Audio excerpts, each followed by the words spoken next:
นางอนัตตาวิปัสสนาภาวนาหาหันยอดธรรมอนัตตา2 ชั่วโมงเต็มก่อนนี้นางปฏิบัติกุกรรมในเขาพร้อมกันไว้สาเยตนา3 เจ้าก่อนพุทธังที่พุทธาเจ้านั้นผู้เจมีเฮาคาไว้คาออกสาธุธรรมังที่ธรรมานาตาเจ้านั้นผู้เจมีเฮาคาไว้คาออกสังฆังยาริยาแปดเจ้านั้นผู้เจมีเฮาคาไว้คาออกต่อสืบกาเฮาติเลยดูคันธาเปิงดีพระตราสังขากรอิมาหังอัตตาภาวังพุทธัสสะปาริจาสามิกาติอันธาพาเปิงพี่แยมในดูตันพุทธาเจ้าเฮาออกอิมาหังอัตตาภาวังธรรมัสสะปาริจาสามิกาติอันธาพาเปิงพี่แยมในดูตันธรรมะเจ้าเฮาออกอิมาหังอัตตาภาวังสังคัสสะปาริจาสามิกาติอันธาพาเปิงพี่แยมในดูตันอาริยสังขารเจ้าเฮาออกต่อสิกว่าเฮาก็อ่อนกันเนาะผู้หลวงที่ปุญญาก็ปันโตอริยเจ้ากุเจ้าก่อนอริยเจ้ากุเจ้าค่ะในยามเมื่อไหร่ก็ดีอันข้าวอ่ำหูเสเลตั้งกามลงสามเปิงไหลวนพิษไหลลาพิษไหลเหตุพินมาเจอนานแค้นดอปดปล่อยวางความบันขาวเขาอย่าให้เป็นอันตรายลงอันเหตุตามาโผนิปานันสกันติคโนมโนกัมมังวสีกัมมังกายกัมมังแสมมุเรวนพิศลาปิตัวเอพิมาติอาริยะเจ้าภูเจ้าสวรรค์พ้นความไม่ถินไม่ใช่นำกองการนั้นขินในยามในจึงข้าวก็บินเสียสมมาเขาปวุนทีวิสิตาธรรมะตังโดอาริยะเจ้าเขาภูเจ้าสวรรค์พ้นความไม่ถินไม่ใช่นำกองการนั้นขินในยามในจึงสังวาเจ้าเขาภูเจ้าภูบายอกิเขาภูก็ภูโกนแสมมุเรวนพิศลาปิตัวเอพิมาติตนตัวสาวตั้งหลังนั่นในสังพยามโยนั่นในสังในก็ภูสังเป็นอันตรายเหตุมาผลนิพพานเจ้าไหวใส่ให้ทัศนานสีภาวตระปันยาได้เป็นอันตรายให้จำมาผลนิพพานตอนนี้กว่าวันตามเมื่อตาเฮจงกันอาหันทุกข้าทุกข้าเป็นอนัตตาเยาเดียวอนัตตาตาเปอัตตาที่วิจิกิสาเกลียสานั่นเลยมดสิ่งเก่งหายกว่าในภาวะสัตว์ในอังแผงมันคือเลยห้าไหวผลยันห้าขามปุยนิพพานก็เย็นขันภัยสกรรมหลวยตาเนาะสาธุ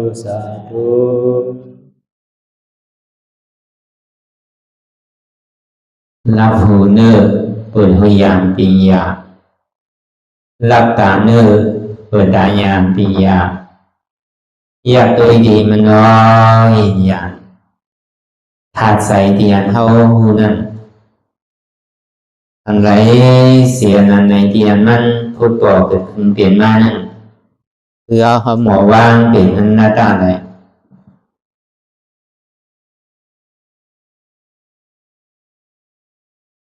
อ่อนดังเขาไปหันเจ็บไปหันทุกข้าไปปองใสเหนือหน้าตาในกองเธอดีลมเธอใส่เขาอ่อนตังเธอใส่เขายาวเธอใส่ออกยาวเธอใส่เขาลื่นเธอใส่ออกลื่น ข่าวเกิดออกตายเกิดตายเกิดตายไหนข่าวเป็นออกลูกเป็นลูกเป็นลูกกองเกิดเบียตายไหนใช่ว่าคือเขาตัวหลอกหลายไงคือเขามีอยากตั้งหันสื่อใส่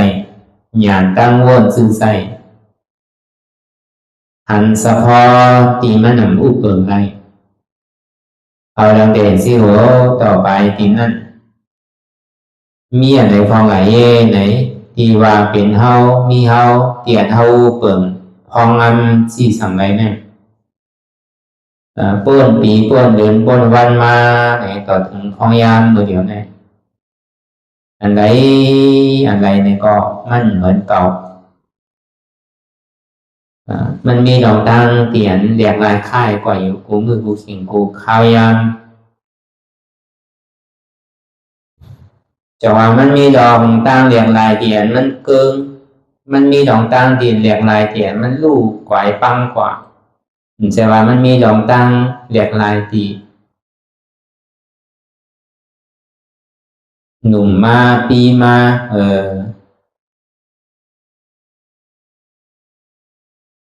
ติ๊กมันใจหนังก่อ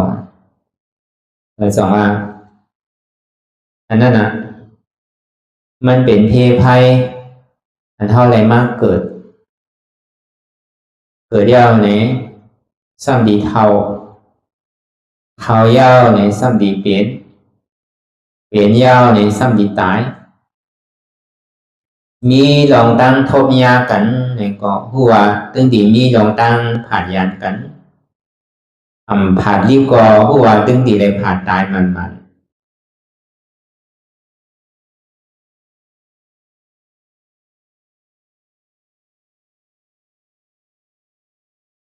ก็วันนั้นน่ะเขาเกิดมาในภาวะศาสตร์ปันในเอานี่เขาไหลมาหอมมายินไหลมาจามดื้อกำตาลาตาดีอ่อนเขาปวดลองตั้งตุกข้าเลยนั่นที่ได้ว่าเขามีส่วนดีส่วนเมียเขามีสู้มีหลับเขาให้กว่าดังไหลไปกว่าดังไหลสองว่ามันมีเสียงตั้งตาดีคือเขายามกว่าแน่มันมีเสียงตั้งอยู่5 เซนนั่นเสียงตั้งทนหนึ่งนั่นกว่าเปียสีผมมีเสียงตั้งทน2นั่นเองที่เขาเกิดขึ้นเป็นก้นเป็นผีเสียงตั้งทน3นั่นเองที่เขาเป็น3หลูป้าเส้นตั้งทน4นั่นเองที่อ่อนเขากว่าอรูปะเส้นตั้งทน5นั่นเองที่อ่อนเขากว่านิปะ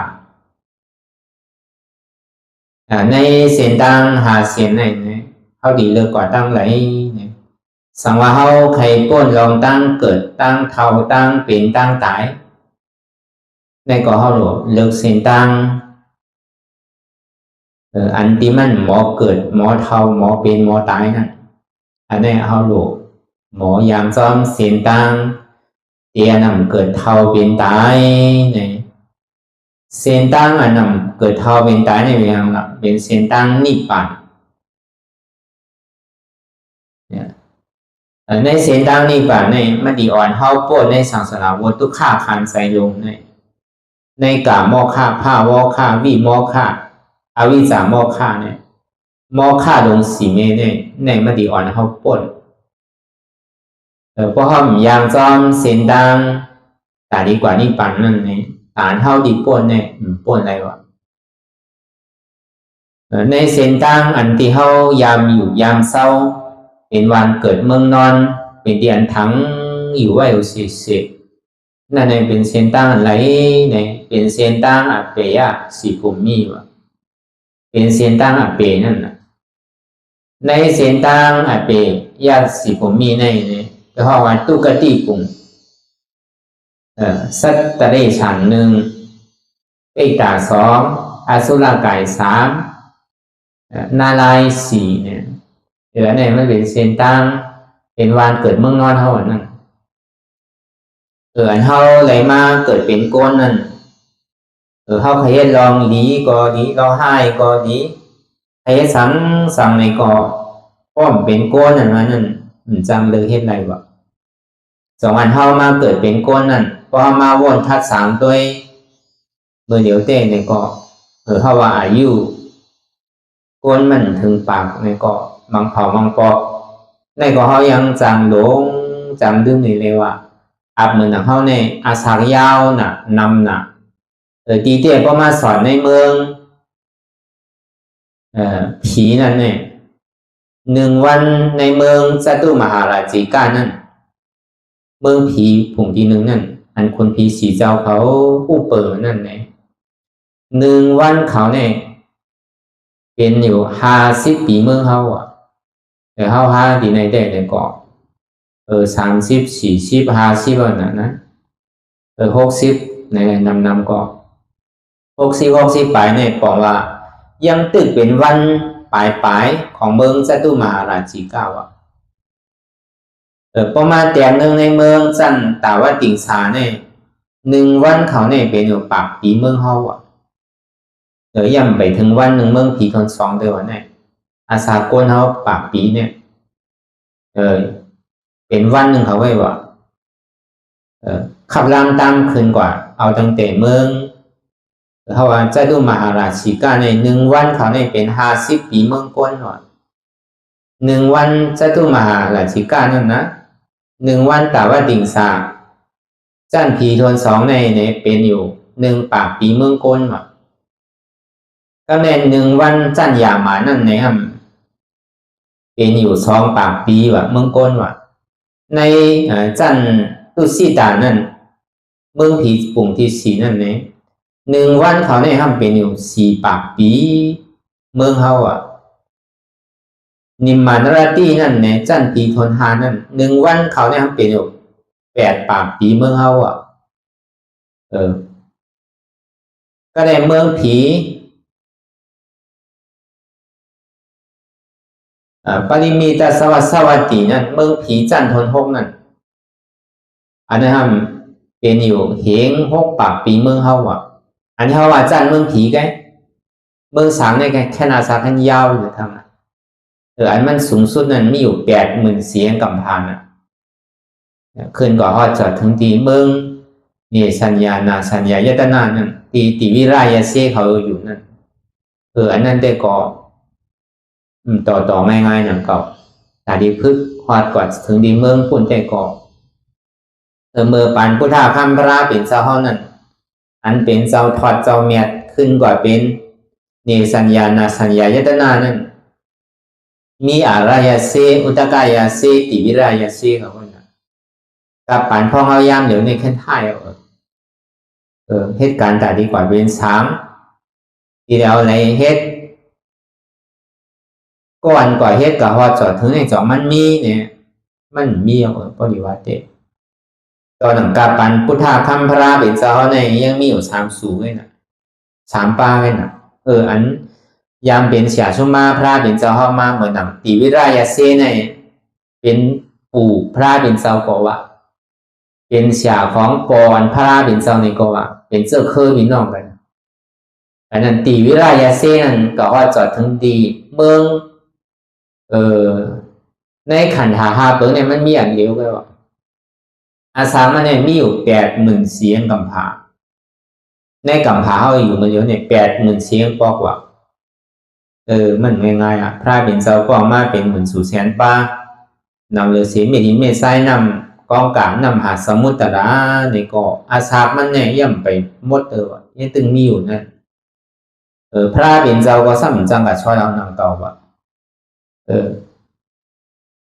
มันดีโกนะวะแต่ดีกับเป็นนั่นกวยกับแต่ดีเหตุการณ์มันมาเป็นเนี่ยมันก็ง่ายๆนั่นเก่าการเมียวนั่นก็มีเสียสมาจีในเช่นตั้งในขอกว่าเขาจอดถึงนั่นเก่าก็เบอร์มันเป็นนี่ป่านเมืองก้นเหมือนนั้นอัตตามันนอนรับนั่นอันนี้เขาว่าแตกเนื่องรวยลองเมืองผีนั่นก็เหมือนนั้นเมืองสางนั่นก็ซ้ำขึ้นเหมือนอื่นละ1 วันเมืองเขาอันนั้นก็ต่างอยู่อ่านโหเสียน ปีมันว่ะมันสมตกเป็นไรตกของหัวหนึ่งวันเนี่ยอ่านโหปากโหเฮียงโหหมื่นโหแสนปีว่ะมันดีขึ้นเกิดก่อนโหลีโกน่ะว่ะอย่าไปใครกับเปี้ยเนี่ยว่ะก็วันนั้นแหละอันเท่าอะไรมาเกิดเป็นก้นนั่นมันเป็นเตียนเท่าหลูหวานเสื้อหวานพันเท่าใครเฮ็ดอันไรในก็เท่าหลูคัดใสยางจอมเสียนตังเตียนหมุนคำพระราเป็นสาวไรพ่อเทศนาไว้ตั้งแต่วันนั้นต่อถึงเมื่อเดียวในก็มันยังตึงมีอยู่พอคัดใสยางจอมเสียนตังหมุนคำพระราเป็นสาวในก็ผู้ว่าเดียวว่าจอดถึงวันหนึ่งเศร้าลองต่างเสื้อต่างลองอย่าไปมุงมองสุดดองใครกว่าใครเป็นเอาอ่ะอย่าไปมุงมองสุดดองพระสู่ตั้งไหนเอาอ่ะสิทธิเฮามาทมยาพระสู่มือเหลียวยาวในเกาะเขาหลบคัดใจถึงที่ถึงทั้งอย่าไปหย่อนย่านลองตั้งคัดใจเขาอันนี้มันเป็นคอนดับลองเต้ในมือเขาหูจักเสียงดังยาวเนี่ยก็เขาหลวงฮัดในสืบยามกว่าไปอย่าไปโกกิ่งโกข้าวโกยามอย่าไปไม่ไปมือไปวันไปเดือนไปปีสังอย่าไปเมื่อนาอย่าไปเดือนนาอย่าไปปีนาอย่าไปจัดนาคือคัดใจวันไหนคือคัดใจเดือนไหนคือคัดใจปีไหนอย่าไปมุงมองถึงเป็นปีนาอย่าไปมันไกลกว่าต่อถึงเพราะเป็นจัดหนากึ่งตานเท่าไรมาเกิดเป็นก้นกึ่งตานเท่าไรมาอันเท่าไรมาเกิดเป็นก้นนั่นว่านั่นมันต่อง่ายๆนั่นนะมันเป็นอันหยาบวายหยาบนั่นนะเขาไก่หอมันก็เบอร์ว่าในเส้นตั้งเป็นสีผมมีห้องว่าตุกติผมเส้นตั้งเมืองก้นในเมืองผีนั่นเองห้องว่าสุกติผมเส้นตั้งเมืองหลูป้านั่นเรียกว่าหลูป้านั่นเพราะว่าอดุขามาสุขาปุ่งนั่นก็กับโบลิงดึกก็เป็นเส้นตั้งสุขานั่นก็ก็กับในเส้นตั้ง3-4เส้นนั่นมันดีอ่อนเฮาปั่นตรงขึ้นลงอันขึ้นในหัวมันตึงหยาบว่าหยาบนั่นน่ะอันลงเนี่ยมันไวน่ะเหมือนเท่ากับพึ่งขึ้น100นั่นหรอก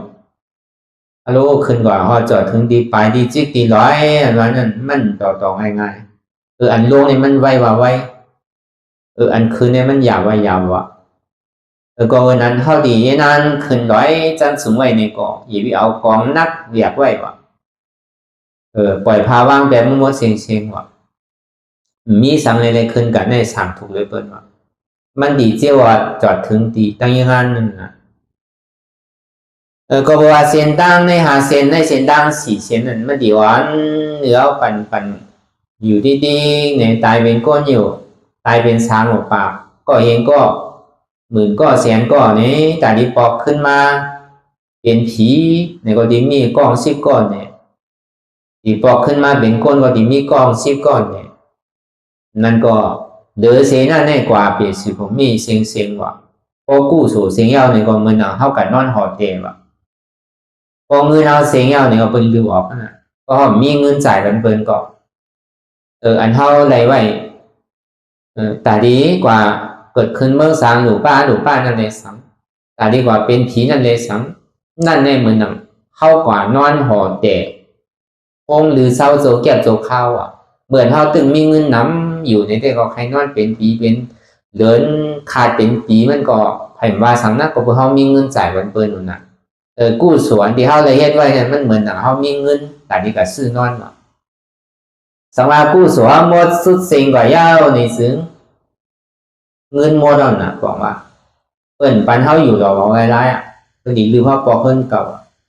เหมือนนั้นว่ะอันที่เป๋มันเปิงแตงมันเมื่อสางก็เหมือนกันอ่ะเมื่อสางหนูป้าก็ป้อเมื่อสางหนูป้านั่นในก็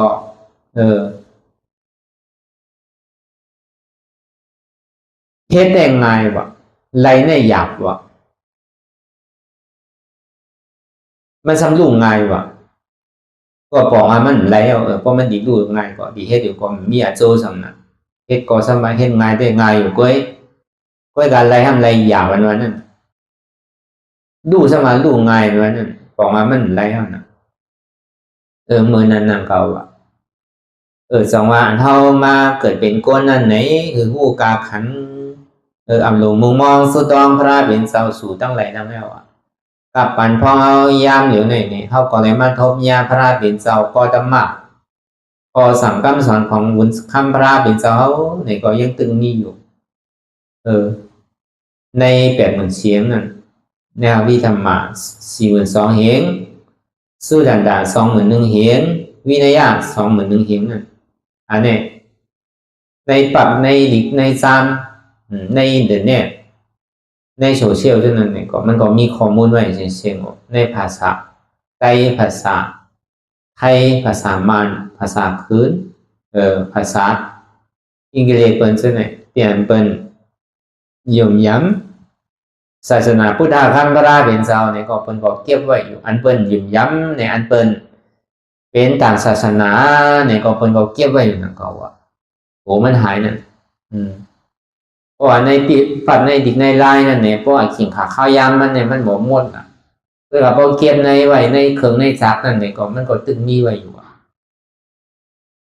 บางทีก็กูมันดูมันเดี๋ยวมันปังกว่าเนี่ยก็ไม่ได้เอามาที่ในครอบไว้นะก็รู้บางทีก็เป็นเอาเงินเอาข้ามาในเขียนไว้ในก็มีนะอันนี้เขาว่าเนื้อไว้ในศาสนาศักดิ์สิทธิ์ที่พระเป็นเจ้าเขาได้ห้อยนั่นได้สังเมื่อหน้าเขาได้มาจ้างตื้อกำกันในก็ของว่าเขาก็ได้มาทมยาพระเป็นเจ้านั่นก็ยังตึงมีลองตั้งคอสั่งคำสอนของวุ้นคำพระเป็นเจ้าในก็ตึกทมยาพระเป็นเจ้านั่นก็เพื่อการสอนเส้นตั้งเดียนเขาที่ได้ทมยาพระเป็นเจ้าอัน733นั่นเลยเป็นเส้นตั้งเช็ดจ่าวเพราะว่าอริยเสียจานั่นนะอันนี้เป็นทุกขานาเนี่ยอันนี้เป็นเหตุทางเราอจองทุกขานาเนี่ยอันนี้เป็นสุขานาเนี่ยอันนี้เป็นเหตุทางเราอจองสุขานาอันนี้เป็นทุกขาเสียจาอันนี้เป็นสมุทัยเสียจาอันนี้เป็นนิโรธาเสียจาอันนี้เป็นมัชฌิมาปฏิปทาเป็นเส้นตั้งตาดีรับเหตุทางเราอจองทุกขาของมรรคเสียจาอันนี้ก็มีไว้เจียงเลี้ยงแล้วเขาบ่ดีป้องในก็ถึงดีเขาบ่ได้มาจ้างตื้อกำนั่นนะเขาอ่านในดิ่งในลายในมังปอกมันเหมือนเขาเฮ็ดนั่นนะเขาก็ตึงเลยอ่านซ้อมในถอนซ้อมซ้ำในจ้างตื้อกำซ้อมในปีได้ว่าสุดามาใหญ่เขาก็เลยถอมย่อมกาเนี่ยเขาซ้ำเลยมาจ้างตื้อกำนางรับตาเนื้อเปิดใจหยาดปียาในห้องวางภาวนาไม่ยากอย่างก็ในเขาสันบนทัดตัวดีในใสเดียมันพูดบอกเกิดขึ้นเป็นมานั่นเอาสติปัฏฐานหน้ามหาสติปัฏฐานหน้าสีเปิงอยากแยมตัวเดียมันพูดบอกเกิดขึ้นที่อายุอารามันหน้าลองใสลองกายยาจิกด้าเวทนาลองทำมานั่นในก็เขาก็ผ่านนั่นก็อันนี้ก็เขาอยากตัวเส้นนั้นอยู่ที่เดียวเนี่ยก็เขาก็แค่หันไรดีๆในเสียจากตลาดวันนั้นมันเยี่ยวเดี๋ยวว่าเขาดียอมหักอะไรหมดก็คืออันวันนั้นกุ้ย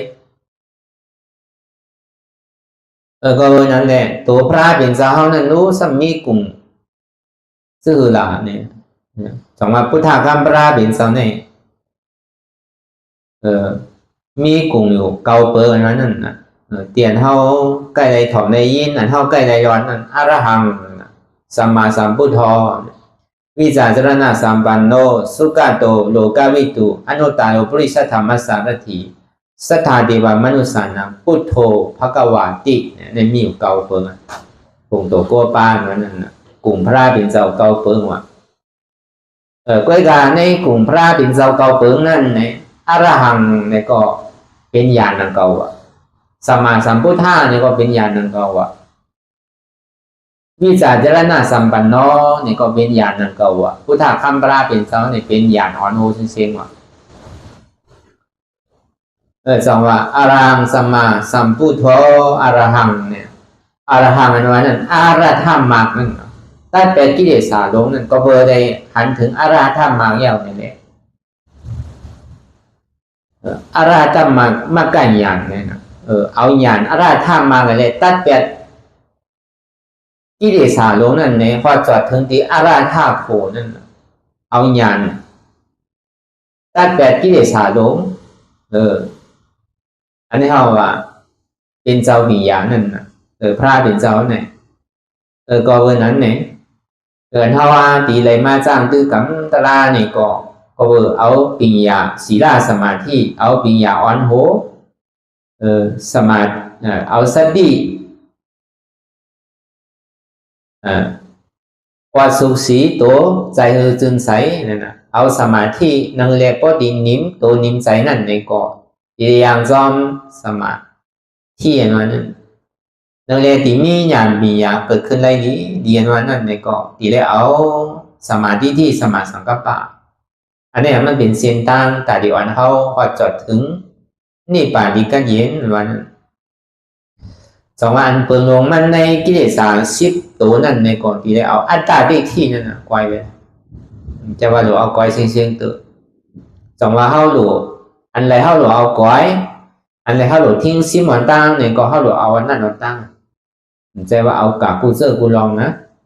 เพราะวันนั้นในอันเท่ามานำกันตะลากันในก็ที่เรียกว่าอันลำลองมันเตะอธิษฐานในเป็นคอลำลองนั่นก็อธิษฐานในพุทธองค์ละวิริยะเอาลองตั้งวิริยะคัดใส่อธิษฐานนี่ก็ห้องเป็นอธิษฐานบารมีก็ว่าวิริยะบารมีนี่ก็ว่าสัจจะบารมีนี่ก็ว่าใน3ตัวเนี่ยก็บ่มีสัจจะไปว่าเป็นหือก็ยาวอ่ะพอเปิ้นปอนี่ก็ก่อมปอสัจจะของเขาเนี่ยดิ่งหือด้วยนี่ก็เนี่ยเป็นสัจจะบารมีนั่นก็ว่านั่นวิริยะบารมีเนี่ยคือมีลองตั้งคัดใส่เป็นคือก็หย่อนย่านลองตั้งคัดใส่ว่าอันนี้ห้องว่าเป็นวิริยะบารมีว่านั่นอธิษฐานเขาก็หือรู้อ่ะเป็นหือก็ยาวอ่ะป้อมไปถึงขิงถึงข้าวถึงย่ามันนั่นเก่าไอ้นั่นดิ่มหนึ่งพื้นตรงเนี่ยอันนี้ห้องว่าอธิษฐานบารมีที่เรียกว่ามันปาจอมบารมีถึง3เปอร์ใน3วันในก้อยกอกมันบอกกว่า3วันนั่นนะในบารมี10เปอร์เนี่ยที่ว่าเขามีบารมีในก็สำเหตุอยู่กูว่าหนึ่งเนี่ยเวลามันมีมั่งมีค่าหนักเก่านะมันไปเตรียมในวายมันใจหนักเก่าอันเขาเห็นอยู่กูวันแหละห้อมกันหย่อนย่านลองตั้งคัดใสอย่างนั้นอันนี้มันเข้ากับอยู่3เปอร์น่ะสัจจะบารมีก็ว่าวิริยะบารมีในก็ว่าอธิษฐานบารมีในก็ว่าขันติบารมีในก็ว่านั่นก็ว่าไหน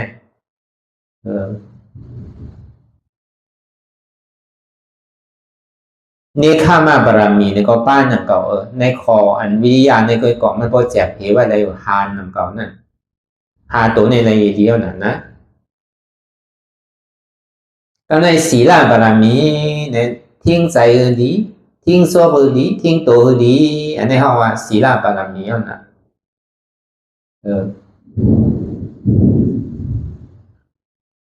ก็ในอุเบกขาบารมีนั่นนะอุเบกขาบารมีนั้นว่านั่นเป็นถือมากกว่ายาวเขาอุเบกขาเป็นเสียงอ่ะมีลองตั้งใจติดใจจับใจเปลี่ยนติดเปิ่นติดเท้าติดเขาติดเก่าอันไรเสียนั้นในที่มันพูดก่อเกิดขึ้นเป็นมานั่นนี่ก็เปิ่นก็มีเฮาก็มีเขาก็มีเก่าก็มีอันนั้นบอกว่าเฮาว่างเป็นอุเบกขาบารมีเหมือนนั้นอันนี้อะไรก็เจ้านั้นนะก็ได้แปดมาเมตตาบารมีว่าคือมีใจดูเนื้อวิเนี่ยสัตว์ทั้งหมดทั้งสิ่งทั้งเดหมดปกโมแมงต่อถึงตัวสร้างมันอันนี้ก็เขาก็หลุดเลยมีนั่นนะยุ่งก็ยาวหมดก็ยาวอ่ะอย่าไปเอาคนตายนั่นนะอันนี้บอกว่าเมตตาบารมีคือหักมือหนังอีหลูมือหนังอีหลูเข้าหักมันหนังหักพอหักเมนั่นสัตว์ทั้งหมดทั้งสิ่งในสังกุนิวามานั่นในสังอันนี้ก็เข้าหลุดแถมหรือมันมีน้ำเบ้าน้ำแถมนั่นนะ ตาหน้าบารมีเนี่ยนะครับเนี่ยตาหน้าบารมีอันนั้นเขาก็ไว้พระราตราสังขารเย้าเนี่ยก็เขาก็ซ้ำโยเอาดูขันธาปึงปัญญาพระราตราสังขารนั่นเก่านั่นอันนี้บอกว่าเป็นตาหน้าบารมีนั่นเก่ามันใจว่าดีซุ่มหลอกซุ่มลายเขาดูเตะรู้ก็อีกพอมันเสียมันก้นมันขึ้นมาเนี่ยก็เขาสังคืนป้องกันใครไปใครค่ายอยู่เนี่ยบอกว่าอันนี้เขามีตาหน้าบารมีเขาเนี่ยมันยอมเป็นเพราะว่าเขามีในซึ้งสิทธิเขาบ่ดูปันพระราตราสังขารน่ะอิ่มหนำขันธาของเขาเนี่ยมันจะเวียนคือก็ปล่อยมันด้วยมันใครพูดก็ปล่อยมันพูดได้มันใครขาดปล่อยมันขาดใครตายก็ปล่อยมันตายเราเนี่ยคือเขามีลองตั้งอันนี้เลยใส่อกใส่ใจอันนี้ห้องว่าเป็นตาหน้าบารมีนั่นก็มันเป็นตาหน้าบารมีเตียนเมียเต้ๆเพื่อเขาเอาอาสาใส่ใจเขาโยกอยู่บันเชียงเต้รูเนี่ยเพราะเป็นเกาอันนั้น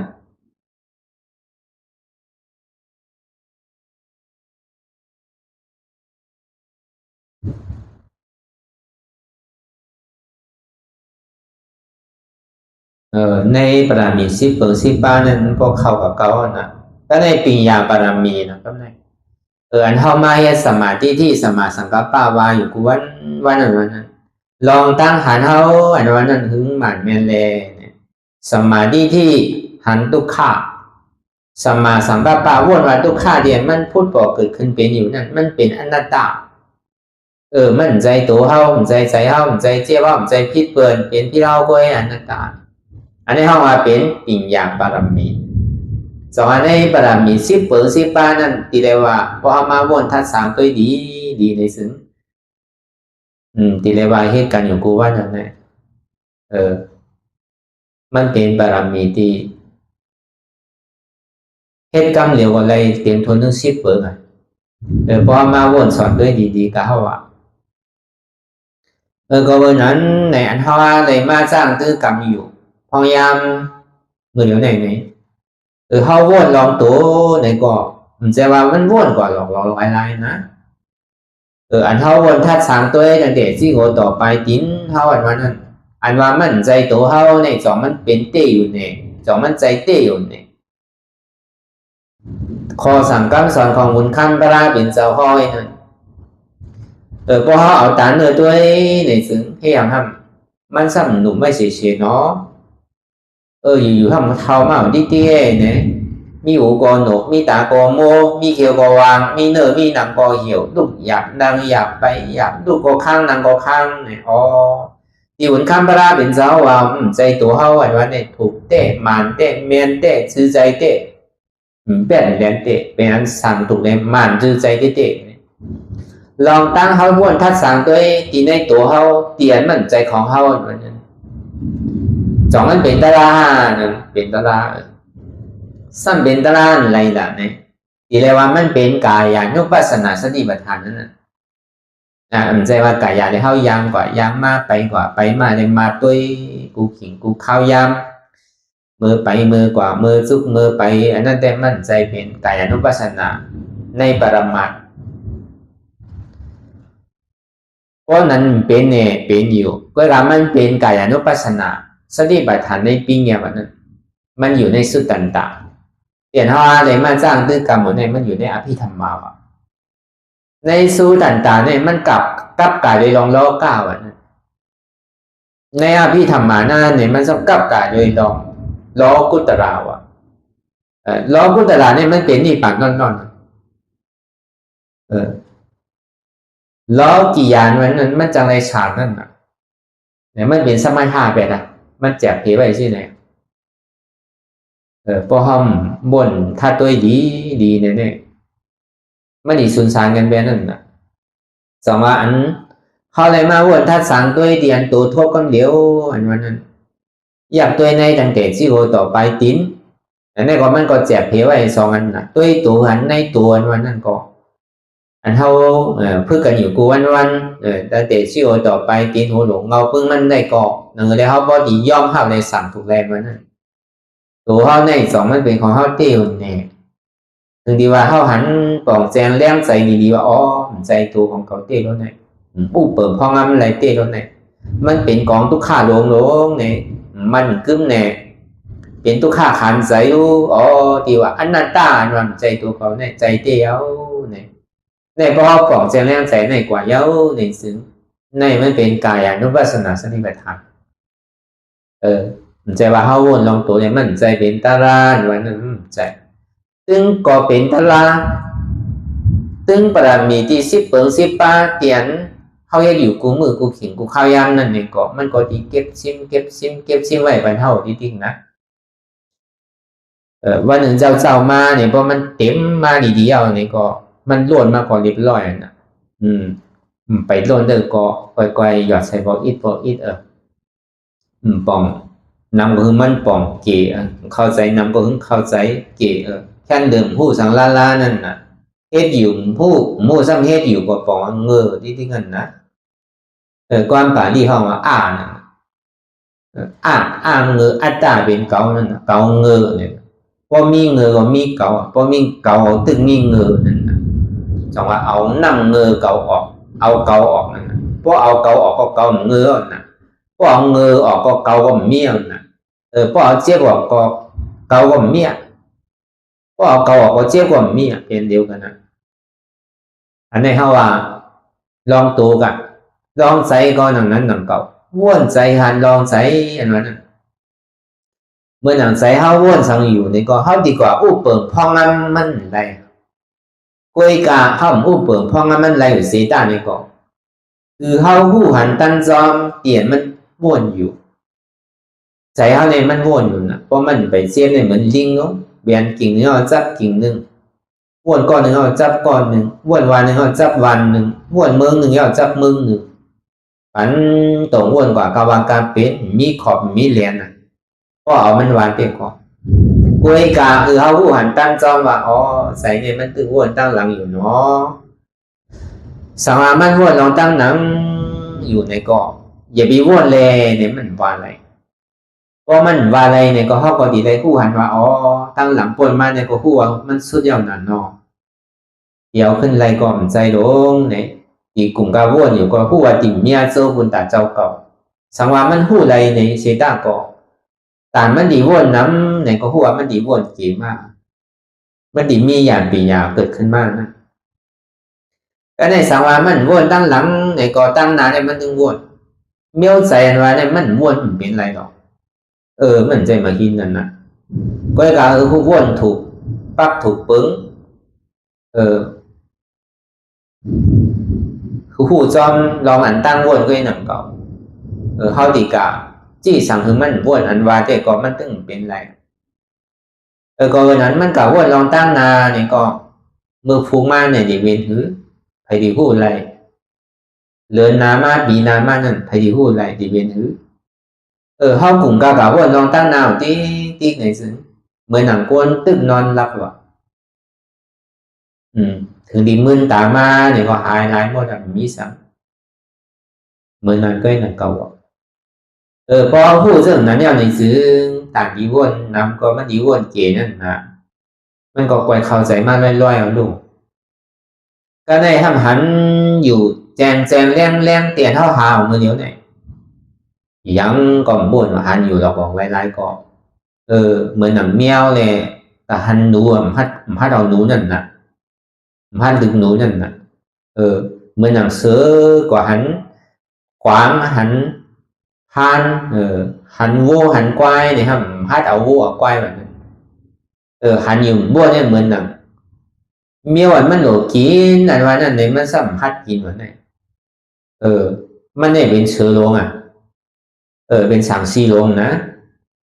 ไว้กะเหยื่อวันไหนมันอยู่ตั้งนานวันนี้มันพัดเข้าครบว่ะมันดีเป็นคือเรา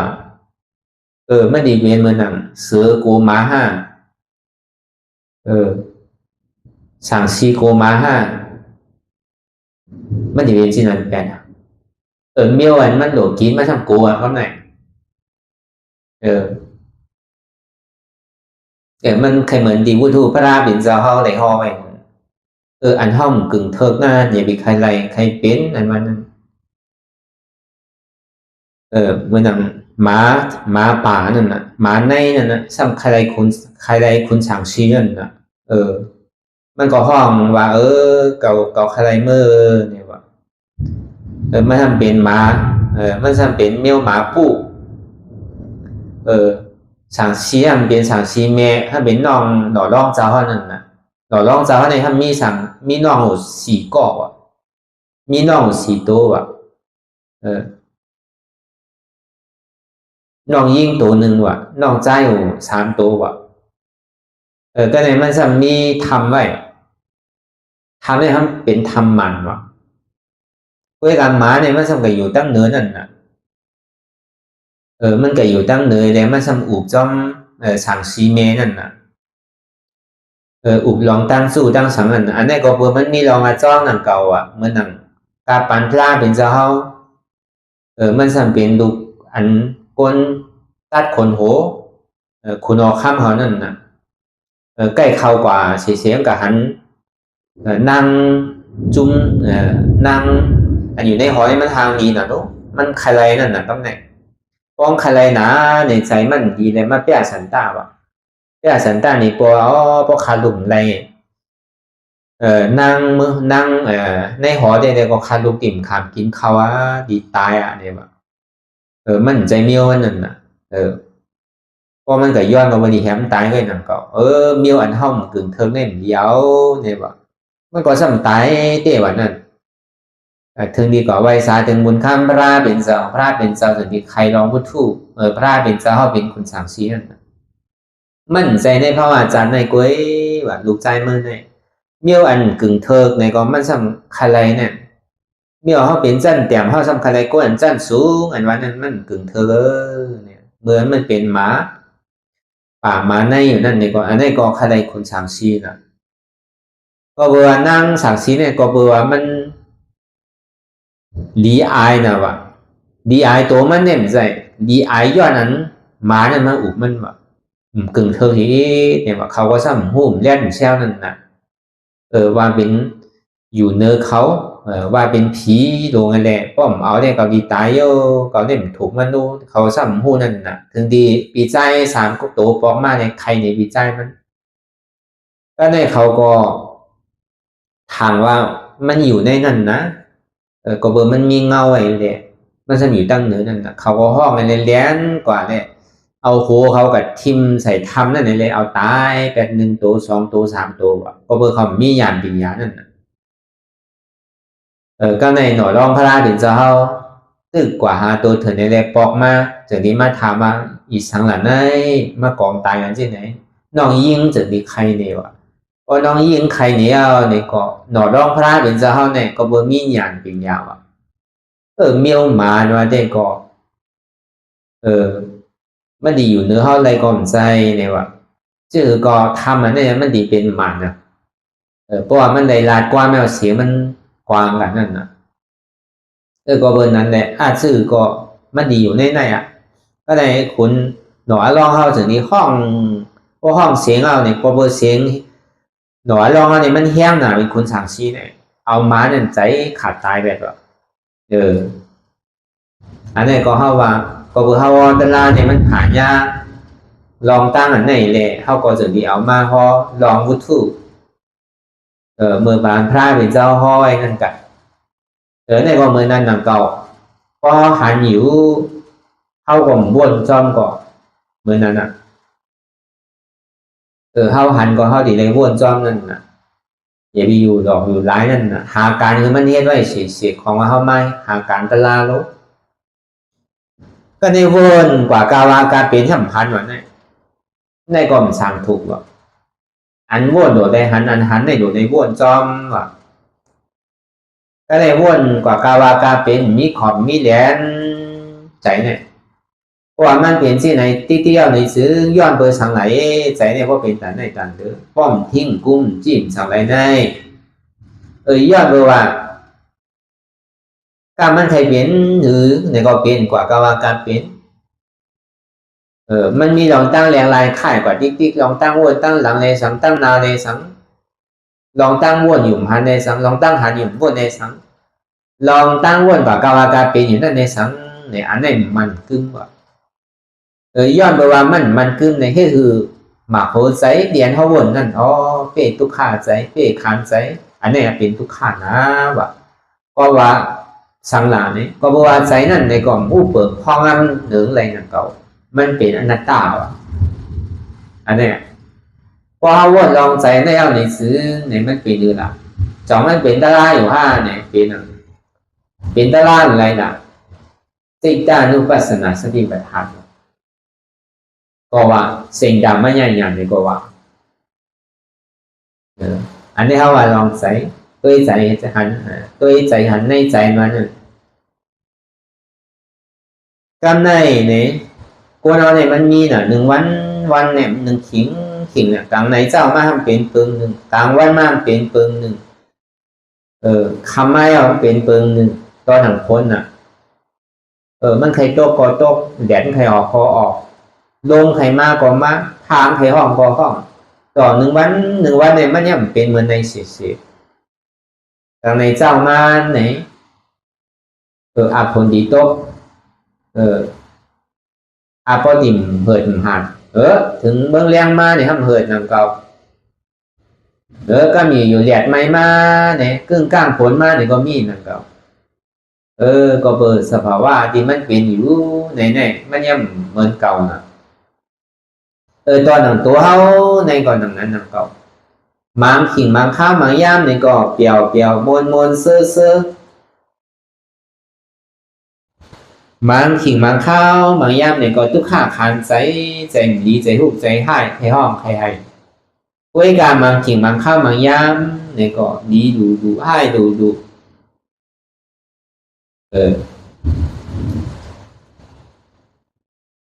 เว้ยการธรรมดาของโลกล้อการมันนั่นนี่ก็อันเปียวมวนเสื้อนั่นนี่ก็เลยก็เจอใครคบใครย่านชอบหากูมือกูวันกูเดินกูปีกูจัดเหมือนหนังนำในไหลลองซ่อมนำเพราะว่าทุกข้านี้มันพูดก่อเกิดขึ้นเป็นมาเยาเนี่ยใครโทษใครยาทีเดียวมันก็ยาวกว่าเยาเนี่ยเพราะกับวนลองอันที่มันตุ้มเติร์ใส่อยู่เนี่ยก็มันต้องดีเป็นทุกข้าวที่เกิดนั่นก็ตึ้งใครวนตึ้งใครอันเพราะอะไรถอนอะไรยี่นก็ใจรักเพราะบนวามถูกใจเขาในซึ้งสิ่งดีบนเพราะว่าป้นก่อนเมื่อเหลือป้นมาเอาเมื่อปีป้นมาเอาเขายังเอาลองเก่าอันที่บนวาข้างเขาในสังเปลี่ยนมันถูกใจเขานั่นในสังในเอามาวนอยู่นั่นเป็นทุกข้าวกล้วยกามังขิงมังข้าวมังย่ามในก็ทุกข้าก็ดูทุกข้าก็ดูเข้ามาเป็นอุเบกขานั่นกล้วยกามันนานเป็นนั่นพอสูเป็นแต่พอดีว่าไม่เป็นเรื่องเป็นสุขาเวรนั่นก็คนเอาในสัมผัสคาดมากว่ะนั่นก็เป็นนั้นเมื่อมันทอมย่านเปียวมวนเสื้อได้มันใกล้หนามันใครไรหนานั่นแล้วมันดีเปียวดีมวนดีเสื้อได้อยู่บ้านไรเมืองไรอยู่จอกไรเสียงไรอยู่ที่ไรเสียก็ยาว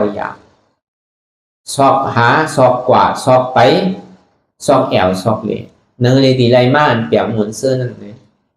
อยู่ที่ไรก่อนกูเพราะว่ามันเป็นไรในแต่ก็ใครเบียกกว่าก่อนนั่นกล้วยการทุกข้ามานั่นในป้อไรหันได้ป้อใครไป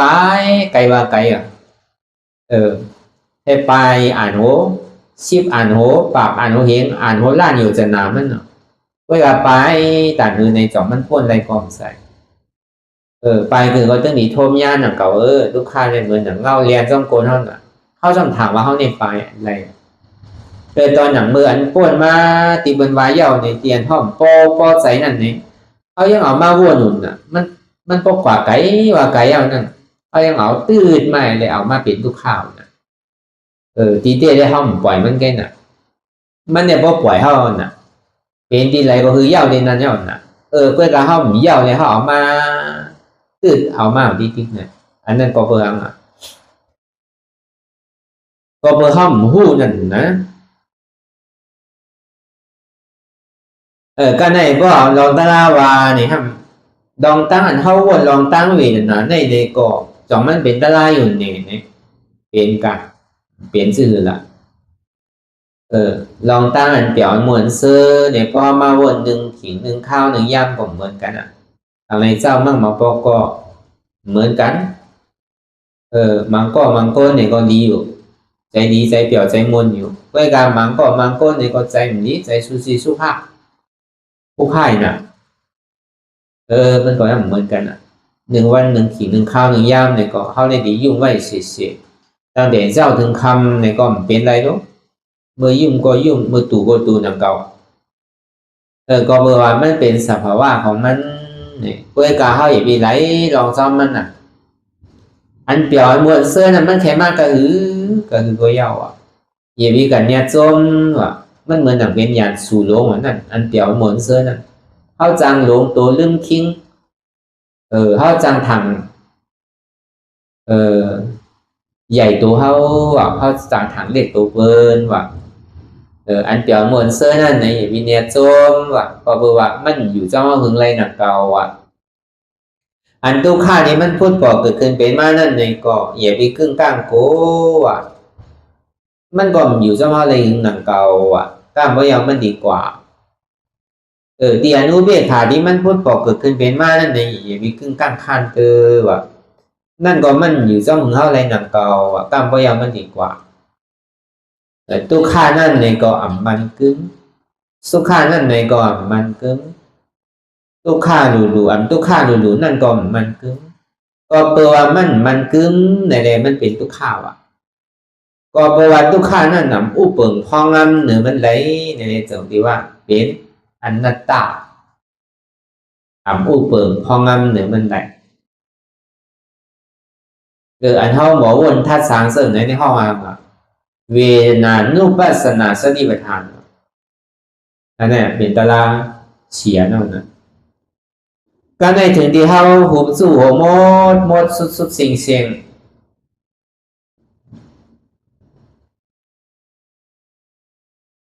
กว่าดีโตเนี่ยก็เข้าจุนโตกว่าดีใจเนี่ยก็เข้าจุนใจกว่าดีเจ็บเนี่ยก็เข้าจุนเจ็บมันเรียนเหลวดีโตเนี่ยก็มั่นใจโตเก่าเนาะอนัตตามันเรียนเหลวดีใจเนี่ยก็มั่นใจเก่าเนาะอนัตตามันเรียนเหลวดีเจ็บเนี่ยก็เจ็บเนี่ยก็อ่ำใจเก่าเนาะอนัตตาอันห้องหมอวนปล่อยวางเหมือนนั้นห้องว่าธรรมานุปัสสนาสติปัฏฐานเขาหู้ลองตั้งสภาวะเปลี่ยนเปลี่ยนมันว่าห้องว่าธรรมานุปัสสนาสติปัฏฐาน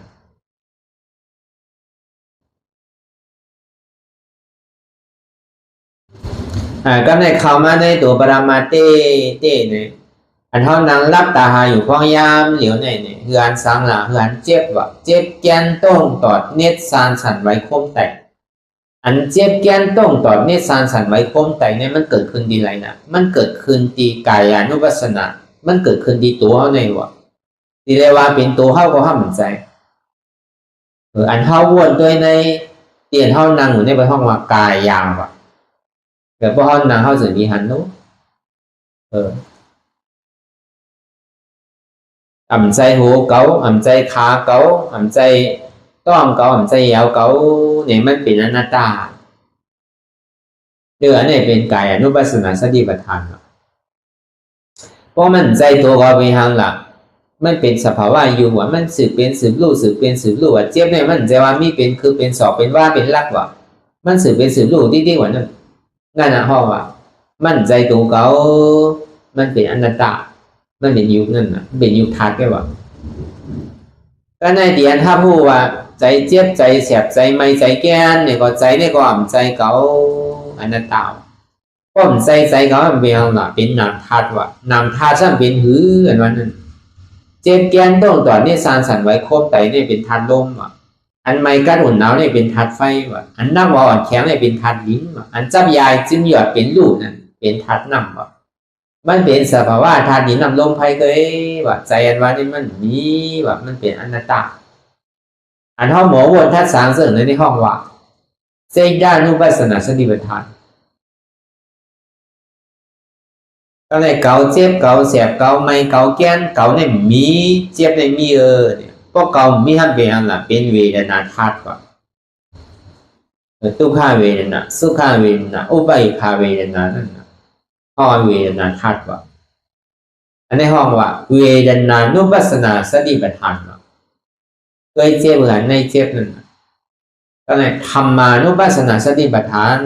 เนี่ยทำมีหันทำใจคู่ ในห้องว่าธรรมานุปัสสนาสติปัฏฐานธรรมมีหันทุกขาวะตัวใจเจ็บไม่เป็นทุกขาวะทำใจผู้ว่าใจตัวเฮาใจเฮาใจเจ็บเฮาเป็นอนัตตานั่นธรรมมีหันทุกขะทำใจผู้ว่าทุกขะเป็นอนัตตาธรรมมีหันเจ็บทำใจผู้เจ็บเป็นอนัตตาในกองเฮาวนเอาสมาธิที่หันเข้ากว่าสมาสังกัปปะวนเข้ากว่าอันนี้มันเป็นเส้นตั้งอริยะเป็นเส้นตั้งแต่ดีพี่ก็เป็นสีภูมิแต่ดีเปิดพระตุนิพพานมาทำมีหันเจ็บทำใจผู้เจ็บเป็นอนัตตาทำมีหันว่าใจหัวเก่าใจขาเก่าใจมือเก่าใจตัวเก่าใจเก่าใจเจ็บเก่าทำใจผู้ว่ามันเป็นอนัตตานี่ว่าในก็คือเฮาวนยาวๆเข้ายามอย่าไปว่าไผอย่าไปว่าเถิงอันหันก็ดีอันวนก็ดีถึงเพ่งเป็นกันวนต่อถึงเจ็บนั้นก็สุดวนต่อถึงทุกข์ก็สุดแต่ต่อถึงอัตตาก็ตกพุทธขาดกว่าอันไรที่มันพ้นปอกเกิดขึ้นเป็นมานั่นคือเฮาหมอวางเป็นอนัตตาสะพอไหนเนี่ย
ลองตั้งอันเป็นอยู่กุเซอกุยาย้ายข้องคำไว้ที่ใส่หูถอดถอนออกที่ใส่หูมันออกเสียงก่อนสภาวะอะไรก็ดีลองตั้งอะไรก็ดีอันเกิดขึ้นมาที่อยู่ตัวที่ใส่ที่เจ็บสนั่นถอดถอนออกที่ใส่หูมันออกเสียงสภาวะยุคธาตุสี่เปิงสนั่นเจ็บเทียนโตกอดเนตรสั่นไหวโคมไต่ไม่กัดอ่อนแข็ง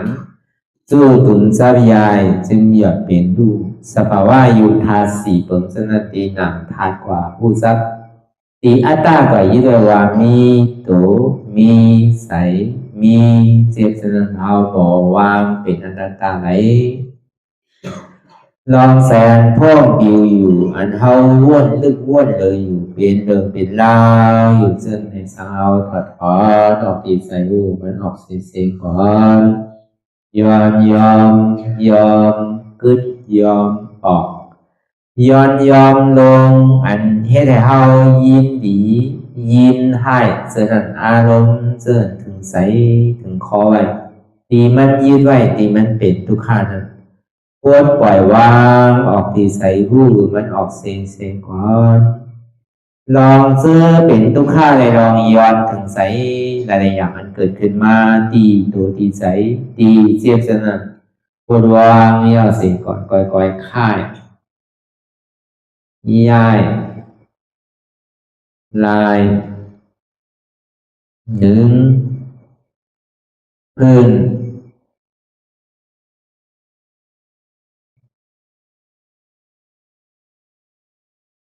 พยายามไหนก่อยเปิดตามืนตาลอยได้เป็นการปฏิบัติธรรมโคตรอายธรรมอันเกิดขึ้นที่โตที่ใสที่เจ็บอันนั้นโคนหาเหตุหาเงาพระจองทุกขันนั้นต่อสืบการในเฮาที่ได้ส่งเมตตาถึงวิเนยสัตวะทั้งหมดทั้งสิ้นก่อนอิดาเมปุญญังอาสวะคายังนิบานังวาหอตุมาปุญญาภากังสเปสัตตาสมาลาพันตุอีตังเมปุญญังอันเฮาคาไลมาตือกรรมปฏิบัติวิปัสสนาภาวนาหาอันยอดธรรมอนัตตาในอาสวะคายังเปียนันถาสัพตัดเตนาสวะสีเพิงเสียวแลนิพพานังตีนิพพานันขอดูให้ถึงเสกัมติคามาปุญญาภากังพรดีอันคามานาวิปัสสนา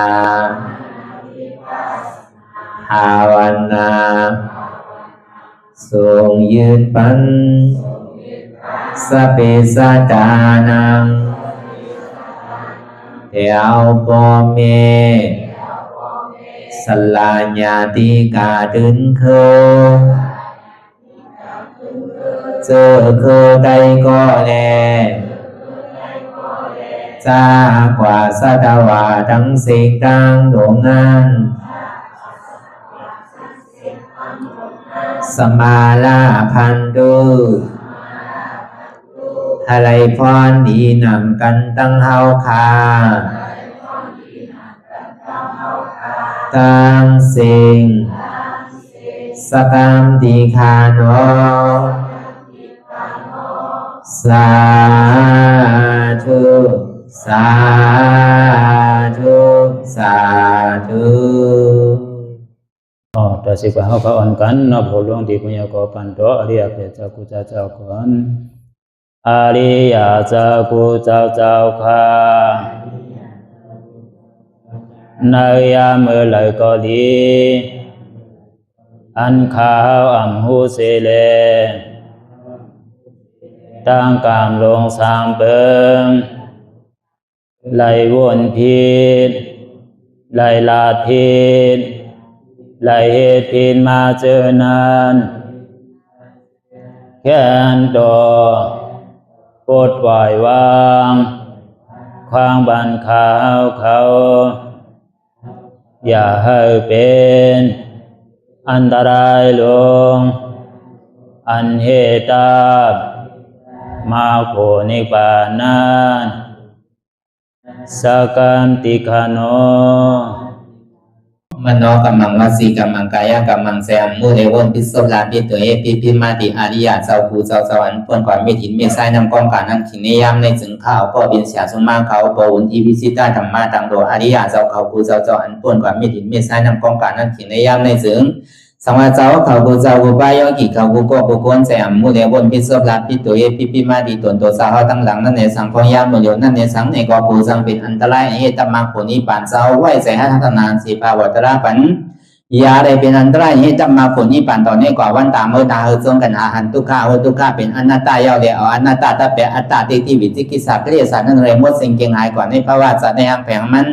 คือเลยห้าไหวผลยันห้าขามปุยนิพพานก็เย็นขันภัยสกัมรวยตาเนาะ